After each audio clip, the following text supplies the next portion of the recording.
Halo Sobat Harapan Vian, kembali lagi dengan podcast section kita pada sore hari ini dengan tema Harapan Vian menyuluh kehidupan melalui identitas masyarakat.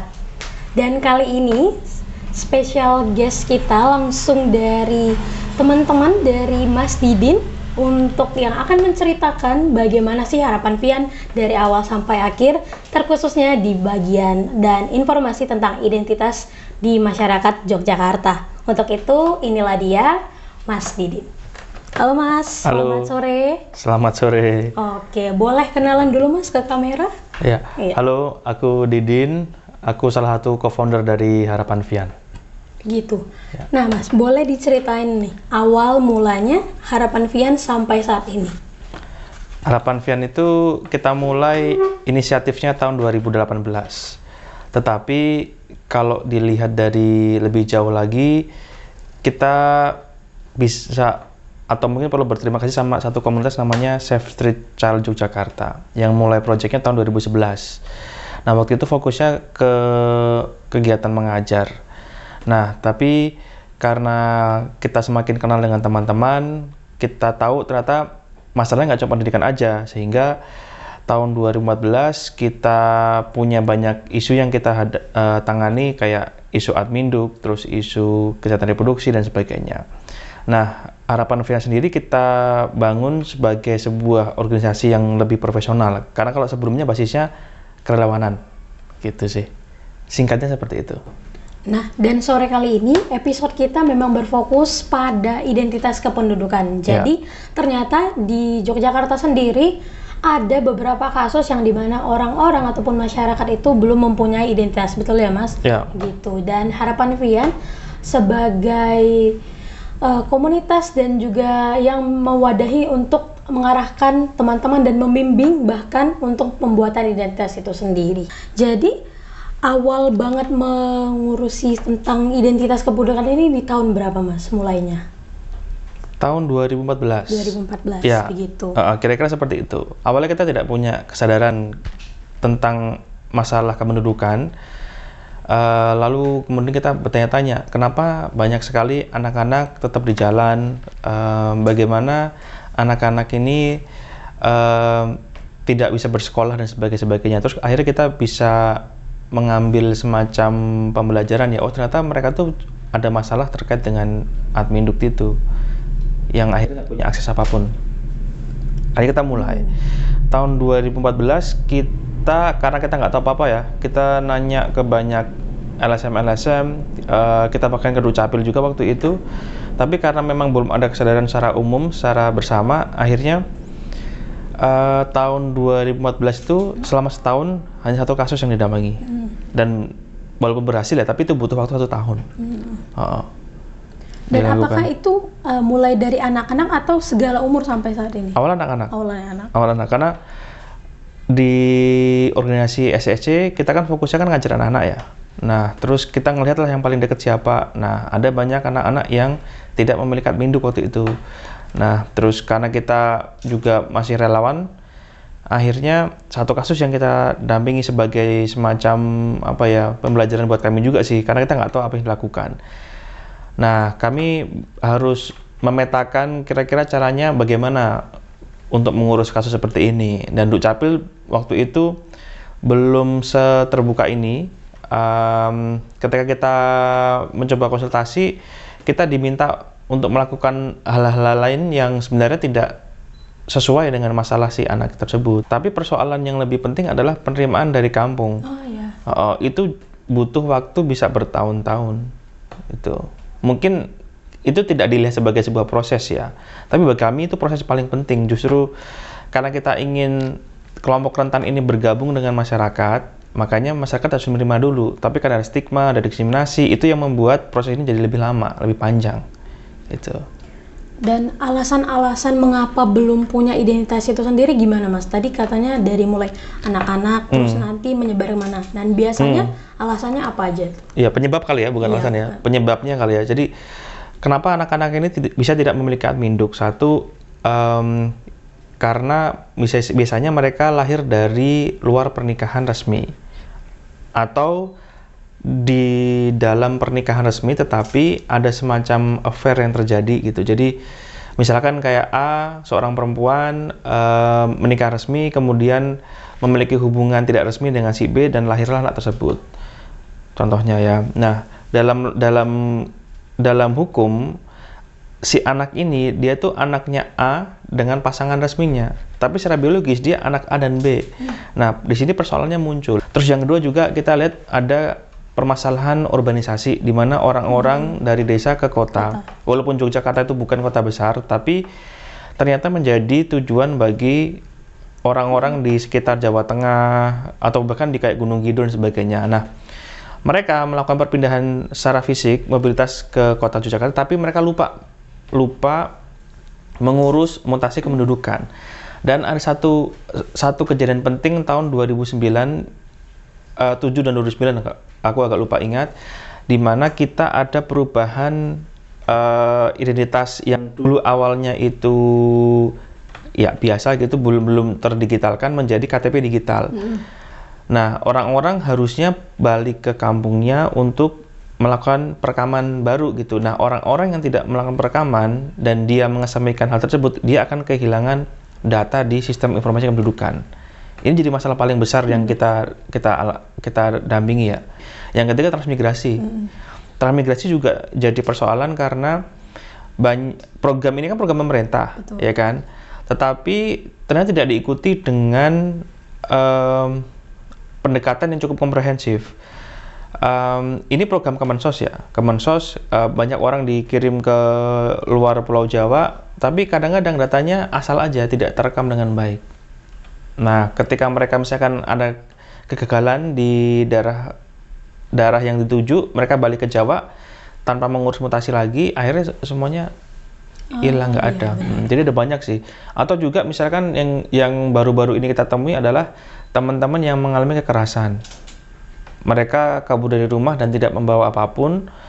Ya, itu jadi persoalan juga karena mereka bagi kami juga rentan penduduk. Walaupun secara sistem di SIAK mereka ada, tetapi secara fisik kan mereka tidak punya, dan untuk mengakses berbagai macam layanan mereka harus butuh adminduk yang fisik gitu.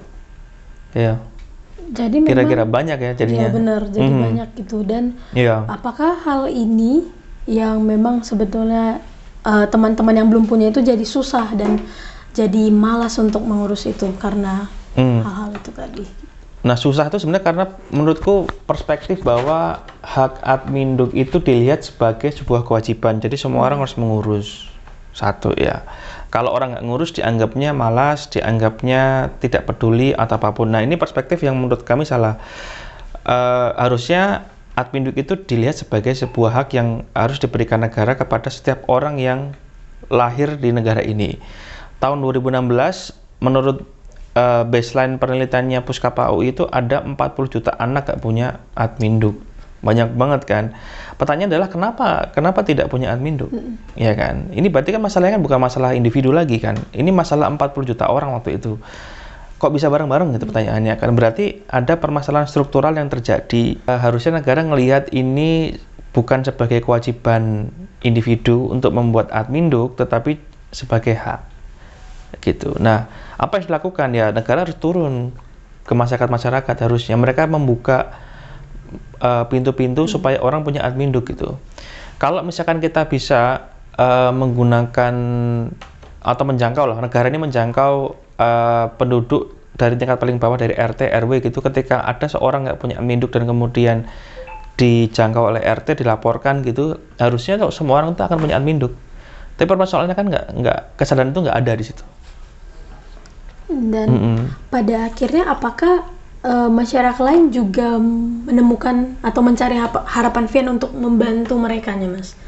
Ada yang mencari kita, tapi juga sebenarnya kan gimana ya, kesadaran mengenai adminduk ini kan di teman-teman kelompok rentan cukup rendah ya. Mereka belum akan ingin memiliki adminduk kalau misalkan mereka belum terkendala sesuatu. Misalkan yang paling sering kita temui adalah anak-anak yang mau sekolah, ya kan. Nah, ketika lagi mau daftar sekolah mereka bingung, waduh ini anak nggak punya adminduk, terus bagaimana? Yang kedua yang mau nikah gitu. Tapi kita memahami bahwa sebenarnya ya harusnya orang-orang seperti ini tidak perlu mengalami hal tersebut sih. Harusnya mereka ya ketika mereka berada di Indonesia, lahir di sini harusnya dapat gitu. Itu. Dan sebenarnya sampai saat ini apakah memang akses untuk penyuluhan kependudukan itu memang masih berjalan atau gimana Mas? Yang dari yang Mas tahu gitu. Masih. Dari Dukcapil, dari Biro Tata Pemerintahan Jakarta ada program terkait itu. Setauku, saya harus cek lagi karena mungkin bisa berubah juga. Nah, ada penyuluhan di tingkat kelurahan. Nah, menurut kami itu baik, tapi menurut kami sebenarnya kalau benar-benar ingin menyelesaikan masalah ini, harusnya mereka melakukan penyuluhan ke kelompok rentan, bukan ke kelurahan. Nah, karena kelompok rentan ini mungkin tidak berada di kelurahan, mereka berada di lokasi-lokasi yang memang tidak terjangkau oleh pemerintahan ini, tangan-tangan pemerintah ini. Dan kenapa tidak berkolaborasi dengan LSM atau dengan komunitas atau kelompok lainnya lah gitu, yang mungkin punya relasi dengan kelompok-kelompok rentan tersebut. Itu. Dan sebenarnya masyarakat itu ataupun kelompok rentan itu sendiri itu apa sih yang merasa kesulitan gitu memang? Apakah memang menemuinya atau memang ya masih belum menyadari itu Mas, dari yang Mas rasakan sendiri dan lihat? Kalau secara prosedural Dukcapil sebenarnya tidak ada yang sulit. Yang paling sulit itu adalah penerimaan warga. Karena misalkan dalam form yang nanti diberikan Dukcapil. Atau mungkin aku jelaskan dulu bagaimana ketika ketemu orang nggak punya admin Duk ya. Satu, ketika mereka nggak punya admin Duk, mereka perlu untuk melakukan cek biometrik namanya, cek sidik jari dan cek mata. Kalau datanya tidak ditemukan, mereka akan diberikan beberapa form.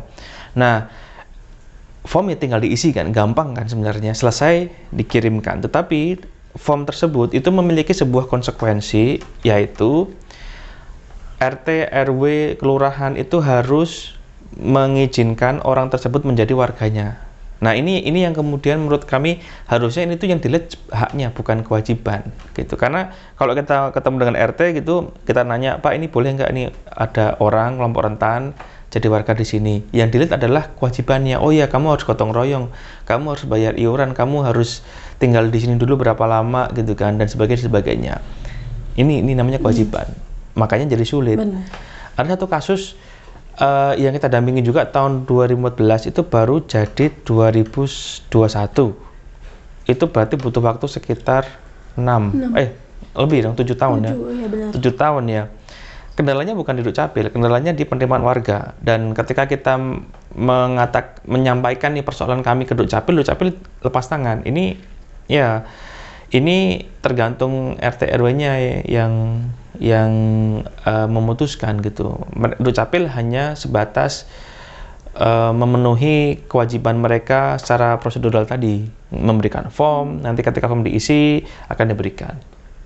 Dan apa sih Mas yang mereka sampaikan, perubahan apa yang mereka dapatkan setelah mereka sudah dapat identitas itu sendiri gitu?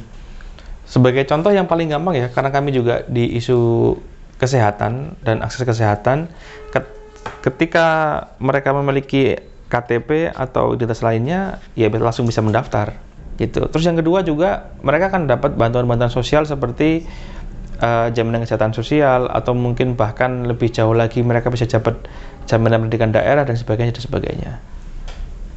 Terus di konteks sosial juga mereka akan lebih mudah diterima di masyarakat. Dan ini Mas, memang jadi pertanyaan yang penting menurut saya, karena sebenarnya ini penanganan pemerintah sih atau memang dari masyarakatnya yang memang harus lebih aware lagi, karena memang masyarakat rentan ya balik lagi belum ada penyuluhan atau masih minim gitu. Dan apa sih harapannya Mas diri sendiri untuk itu? Karena kami melihat admin Duk itu sebagai hak, maka harusnya yang dilihat adalah bagaimana negara itu menyelenggarakan layanannya supaya orang-orang punya identitas kependudukan, ya kan? Nah, kami ngelihatnya di sini sih, harusnya dibuat sedemikian rupa supaya lebih inklusif, supaya lebih mudah gitu, tidak terlalu ribet. Karena tiap daerah itu walaupun satu undang-undang ya, Undang-Undang 24 tahun 2016 misalkan kan sama tuh, satu nasional, tetapi implementasi tiap daerah berbeda-beda. Sleman misalkan, kota jauh lebih sulit dibandingkan di Sleman. Sleman tuh rekor kami itu sehari jadi. Kalau kota, kami harus menunggu semacam tanda kutip kayak sidang. Itu bisa membutuhkan waktu sekitar 2-3 bulan untuk menunggu.